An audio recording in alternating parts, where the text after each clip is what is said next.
talantīgus kokapstrādes speciālistus gaida arī Siestaļu uzņēmums, kas ir dibināts 1993. gadā un šodien ir viens no vadošajiem koku logu un durvju ražotājiem Ziemeļa Eiropā. Siestaļa ir Latvijas ģimenes uzņēmums, kurā patreiz tiek nodarbināti vairāk kā 300 darbinieku. Darbinieku profesionalitāte un lojalitāte uzņēmumam ir atzīstama par vienu no uzņēmuma veiksmes atslēgām, kas ļaus palielināt ne tikai produktu kvalitāti, bet arī uzlabot klientu apkalpošanu. Mūsu izpratnē labs darbinieks ir tas, kas nodrošina šo kvalitatīvu produktu piegādi cilvēkam, klientam.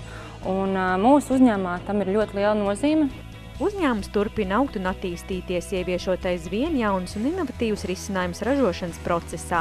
Siestaļa, apvienojot tehnoloģiskos risinājumus un klienti iecer, spēj realizēt gan klasiskus, gan ekstravagantus pasūtījumus. Tādēļ jauno speciālistu piesaiste jo īpaši ir nozīmīga. Mēs sadarbojamies ar Latvijas Lauksaimniecības universitāti, Priekļu tehnikumu un arī citām universitātēm un arotskolām, kurās piedāvā šo apgūt konkrēto darbu specifiku. Jebkurā gadījumā, ja cilvēkam ir interese un ir vēlēšanās apgūt jau praktiskas iemaņas ar koku, viņi var vērsties pie mums. Siestaļa izceļas ne tikai ar spēju ražot augstākās kvalitātes koku logus un durvis, bet arī nepieciešamo koku izejmateriālu izgatavošanā. Pateicoties plašajām tehniskajām iespējām un dizaina risinājumiem, Siestaļa, koka logi un durvis ir atpazīti visā Eiropā. Augstais darbinieku kvalifikācijas līmenis nodrošina, ka tie kalpos ilgi un uzticami. Tādēļ jaunie darbinieki vispirms uzņēmumā iziet rūpīgu apmācību.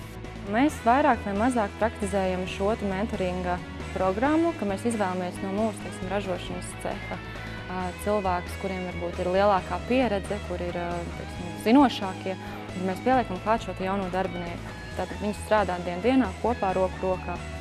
Veiksmīgas attīstības pamatā ir laimīgs un apmierināts darbinieks. Ja tas izrāda interesi, iniciatīvu un lojalitāti uzņēmumam, tad uzņēmums to atalgo ar karjeras izaugsmes iespējām. Mēs ļaujam cilvēkam izvirzīt savu mērķi, mēs ļaujam sev pašapliecināties un pierādīt sevi kā cilvēku, kā personību. Mēs nevienam neapgriežam spārnus šeit, un ja katram cilvēkam ir izvirzīt savas dzīves mērķis, tad viņš var to realizēt. Sāku šeit strādāt gan pavasaru, kā piestrādāt vienkārši dažādas darba uzdevumus un laikam ejot, mācoties dažādas lietas, attīstoties, tika dot arvien jauni pienākumi un arī lielāka atbildība, protams, un arī pašam ļoti tas iepatikās, un līdz ar to arī tas viss attīstījās un gājas priekšu un pašam nepamanot nemaz nonāca jau daudz savādākā pozīcijā, kā bija pašā pirmsākumā. Es jūtos novērtēts šajā uzņēmumā, un es jūtos arī vērtīgs, jo tiklīdz kā cilvēkam tiek piešķirta lielāka atbildība uzņēmumā, tā viņš arī jūtās uzreiz līdz ar to vērtīgāks. Koks ir vērtīgs dabas resurs, tāpēc pārdomāt ilgtspējīgu un vidē draudzīgu ražošana ir Siestaļa prioritāte. Un ja arī tu esi mērķtiecīgs, izvēlies studijas mežsaimniecības un kokapstrādes jomā, un iespējams tev būs iespēja veidot karjeru vienā no vadošajiem koka logu un durvju ražotājiem uzņēmumā Siestaļa.